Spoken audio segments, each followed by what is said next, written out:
மறுவாக்கு எண்ணிக்கையிலும் தோல்வி வந்தால் அதனை மாறுதட்டி ஏற்றுக்கொள்வதாக விருதுநகர் வேட்பாளர் விஜய பிரபாகரன் செய்தியாளர் சந்திப்பில் தெரிவித்துள்ளார். இல்ல மாணிக்கம் தாக்கூர் அவங்க 24 மணி நேரம் அங்க இல்லைங்க.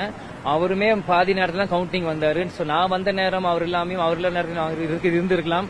சோ நான் கேட்டது அவர் பார்க்காம கூட இருந்திருக்கலாம். அது குறைந்த வாக்குகளில் இந்தியா முழுக்க நிறைய வேட்பாளர்கள் வெற்றி பெற்றிருக்கிறாங்க. இதை ஏற்றுக்க முடியாத சூழல்னால இந்த மாதிரி நடவடிக்கை இல்ல நான் எங்க பொதுச் செயலர் அந்நியார் பிரேமலதாவும் சொல்லியிருக்காங்க. நானும் இங்க ஆணித்தரமா பதிய வைக்கிறேன். தோல்வியை கண்டு பயப்படுற கட்சி தேசிய முற்போக்கு திராவிட கழகம் இல்ல. ரீகவுண்டிங் பண்ணி தோல்வினா நான் மாறு தட்டி நான் வரவேற்று நான் ஏத்துக்கிற தயாரா இருக்கிறேன். இருந்தாலும் எங்க குறைகள் அவங்க செவிசாக்காத அப்போ எங்களுக்கு ஒரு மனம் அழுத்தம் கொடுக்குது.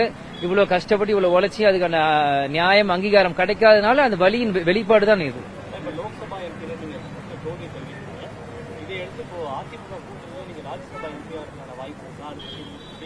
இல்ல அது எல்லாமே ராஜ்யசபா அந்த தேர்தல் வரும்போது அதுக்கான இருக்கிறப்ப எங்க கட்சி 2 கட்சி முடிவு செஞ்சு அதுக்கான சரியான முடிவை சொல்லுங்க. அது நான் இன்னைக்கு சொல்றது சரி வராதுங்க. செய்திகளை உள்ளது உள்ளபடி தெரிந்து கொள்ள ரெஃப்ளெக்ட் நியூஸை சப்ஸ்கிரைப் பண்ணுங்க.